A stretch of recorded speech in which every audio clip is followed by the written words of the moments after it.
favorite uncle, Jake Brown, aka Uncle Cardboard, and this is Uncle Cardboard's Limited Jamboree, where today we'll be breaking down blue-green as promised in Crimson Vow Best of One draft. Yes, it's the Simic show. As always, you can check out the description of the episode if you want to see the cards. I'll have a link to the YouTube version of this very same episode. Leave a comment or review so I don't have to start an OnlyFans because nobody wants that. For me, Simic felt very Celestia-esque in this format, where I was trying to do the things that the signpost uncommon was telling me to do, and I wasn't winning very many games. And when I stopped doing those things, I started winning a lot more. So there are overall two paths that you can take in Simic, and the first is a mid-rangey blue-green deck that we've all drafted before. We all know this one. And then there's also this self-mill deck that plays a ton of creatures and loves to get kind of incidental bonuses off of disturb and exploit cards. Now, I prefer Simic mid-range because the cards that perform best in it are just good independent of each other. Whereas the self-mill deck, you really need to get a pile of 23 things that are working together in unison. I think about self-mill like bowling. If you're missing 2 pins in bowling, it's really hard to bowl. Whereas I think of Simic mid-range more as tennis. If I've got a hopper that's filled with tennis balls, it's okay if 1 or 2 of them aren't there because tennis balls are tennis balls. They all kind of work the same. Before the top payoffs for the archetype, I do want to give an honorable mention to Jacob Hawken, the Inspector Gadgets. He doesn't have any gadgets, but he is really good in this. He came in at number 6, and it really speaks to how high your curve is and how much value you can get out of playing things for free in this deck. So then at number 5, we have Shackle Geist, which is really one of your best ways to combat fast starts from your opponents.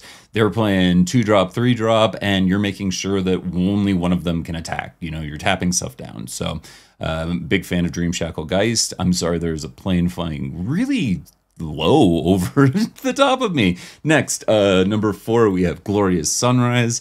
And this is a card that really is good no matter where you're at in the game. It can help your large creatures just get over by giving them trample. It can draw you cards. It can gain you life if you're really far behind. Number 3, we have Hullbreaker Horror. Just like it is, it's coming in at this number 3 spot. I don't think you need Hullbreaker Horror as much in this deck, as much as, you know, every deck wants a Hullbreaker Horror. So, yeah, it's a great card. You're always playing it. It's just this deck already has enough to do at its top end that it's like, oh, a Hullbreaker Horror, that's cool too. Number 2, Helana and Elena.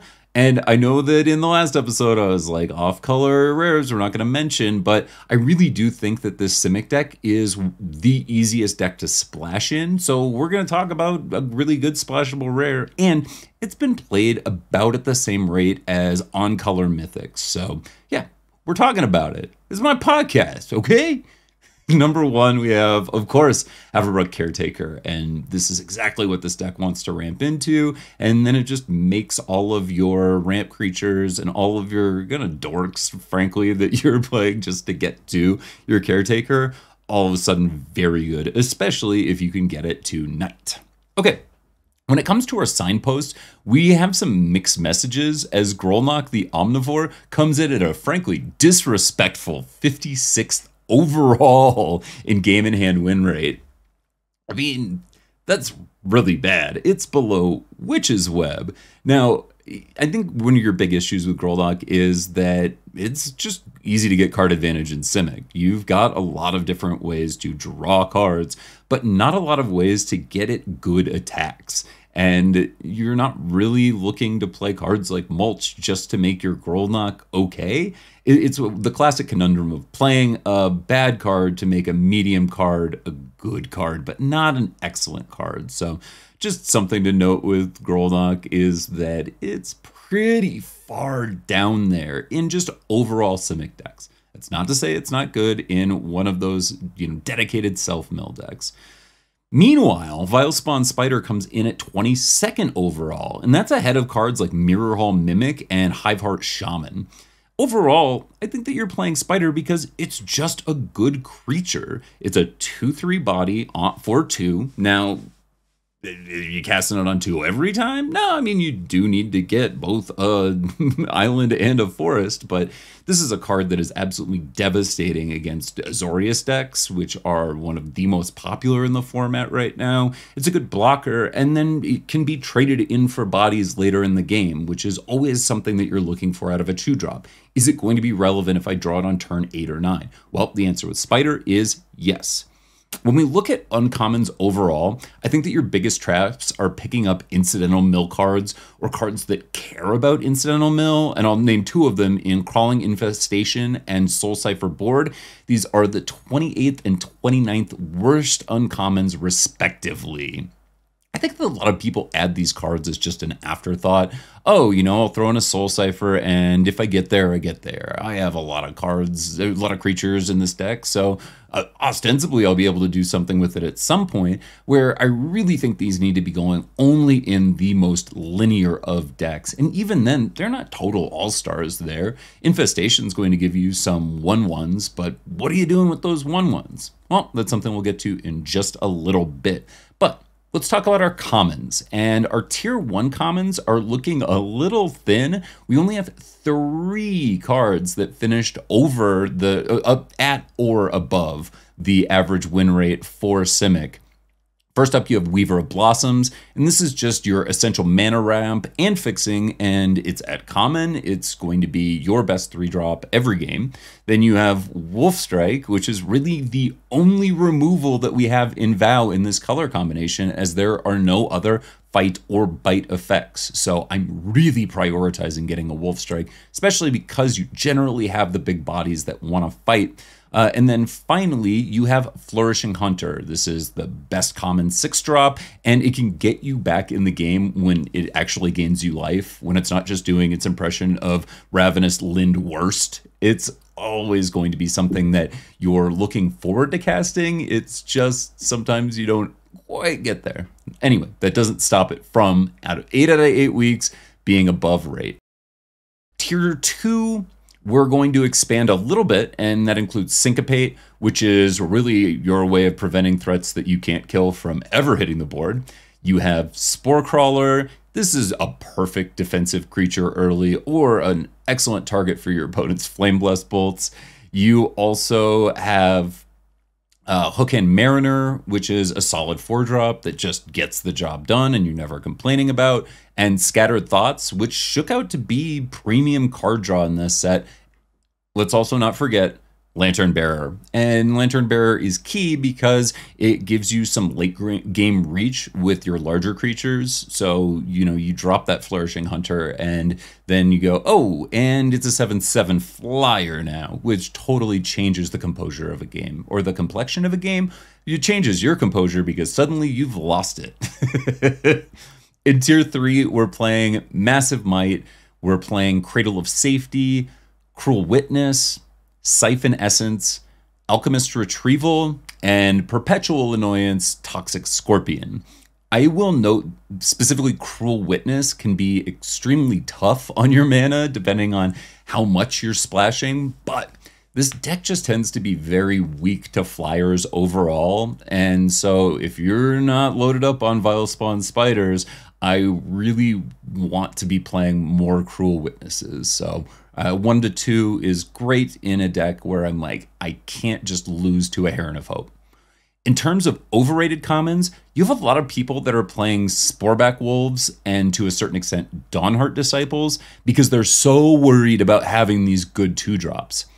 I understand that, but I do also think it's wrong, as people just don't have their pick orders in the correct order, for lack of better words. Jeez Louise. Most decks in this format just tend to struggle on 2. There aren't a ton of great 2-drops. So Vile Spawn, again, is an absolute beating. But this also brings us to our biggest hole for Simic, surviving the early game. It can be really weak to aggro, where there are a number of top decks, and even if those decks are mostly built on the strength of their 1-drops and not their 2-drops, you have to fight this, and we have a couple ways of doing that. First of all, we have Ramp, which is why I'm very high on a card like Reclusive Taxidermist. So when we're talking about what makes a good 2-drop, it does get a little bit better later in the game. It's not just going to be a 1-2 forever if you keep it on the board. And it ramps you to 4, which is really key. You can go from 2 on 2 to 4 on 3, then that means getting down your Hookhand Mariner a turn early. It means being able to play a Spore Crawler and also have a combat trick in Massive Might hold up. So I really want to think about ramp as starting with Reclusive Taxidermist because you need that on 2. You also get the statue and you get Weaver of Blossoms, which are fine, but going from that 4 to 6 only really helps you with Hunter or a Caretaker if you're lucky enough to have it. So that's where you need to start thinking about where your ramp specifically is happening. And this also prevents or makes sure that you don't have to play some of the non-creature options like the Heirloom or Nature's Embrace, which I would prefer to not have in any decks if I can afford to. On the other side, our second way to fight these super aggressive decks is to have cheap instant speed interaction. And that's mainly going to come in the form of some of those tier 3 cards that I was talking about in Alchemist Retrieval and Chill of the Grave. Now, I understand that these cards are very rarely tier 1 cards, but 15 out of 16 weeks, they've been tier 3 or higher. So, I mean, that's basically just one blip week for either of these cards. That's pretty huge. In the end of the, at the end of the day, you have a lot of people that are casting Ancestral Angers at sorcery speed on their turn. And if you can prevent them from drawing a card or prevent them from getting the attack with either the retrieval or the chill, you're feeling pretty good about your opponent using some of their gas and then immediately finding out that their transmission isn't working. I don't know a lot about cards, so I hope that made sense. So at this point, I know that you're probably saying, Jake, when are we going to talk about self-mill? But it's not something I really want to spend a lot of time on because it's kind of self-explanatory. I think that what you're looking for is a pick 13 Crawling Infestation with a pick 14 Moldgraph Millipede at the end of pack 1. And then you can go, okay, I can speculate on this. I still think that your main road, this is a really car reference heavy episode, but I think your main road wants to be your Simic mid-range, and then your off-ramp is if you start seeing just these cards really late that you're picking up at no opportunity cost to you, or you're taking them over something that's going to be completely unplayable in the deck like Bramble Armor, and you go, hey, if I get a critical mass of these, I can make it work. If you do wind up in this deck, you need to prioritize, when it comes to your blue cards, Exploit and Disturb. Primarily Lantern Bearer and Lantern Bearer accessories, which are larger creatures. Exploit creatures get just vastly better with these decks because you can have your Lantern Bearers to sack, but you also are generating a lot of 1/1 tokens from whatever creature says or whatever card you play that says Infestation on it. And you can just, pitch those for value to your exploiters. And you're not doing much with these creatures anyway. So just go ahead and sacrifice them. Your 1/1s aren't going to get you the W. It also just helps with your creature count. You want to be higher, like 18 or more creatures in the self-mill version. So I'm happy to run maybe a couple exploit creatures over that, like a Stitched Assistant, that are going to draw me cards, compared to something like, a second Scattered Thoughts. Okay, that's a wrap on Simic. If you are listening to this on January 11th, I'll be drafting some Arena Cube in the Sweatsuit Invitational tonight. Starts at 7 p.m. Eastern Time. This is just an amazing lineup of limited players in general. And if you're a little early, I'm going to be cracking a box of Kaldheim set boosters. And then tune in Sunday morning for the Crimson Vow sealed super qualifier on MTGO. Unless you're playing in that qualifier, then definitely don't watch my stream, which you can find at twitch.tv/Untitled Uncle Cardboard or Uncle Clear Ord. I don't know, people pronounce it all kinds of fun ways. Yeah, and if you want to do the event and you're like, hey, how do I do sealed? Well, you can go check out the very first episode of this podcast where I did an entire breakdown on exactly what sealed looks like in Vow. And I did well in the Sealed Vegas event. I missed day 2 by 2 points because somebody played slow. And it wasn't me. Surprise. Okay, those are all the plugs. Bye.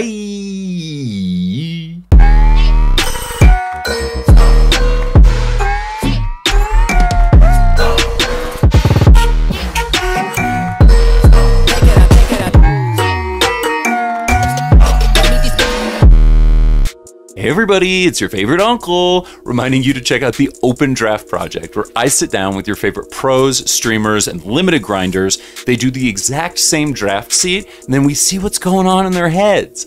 If you are brand new to draft, or you're like me and draft way too much, there's always something that you can take away from this series where we talk to some of the greatest draft minds in the world. Check it out.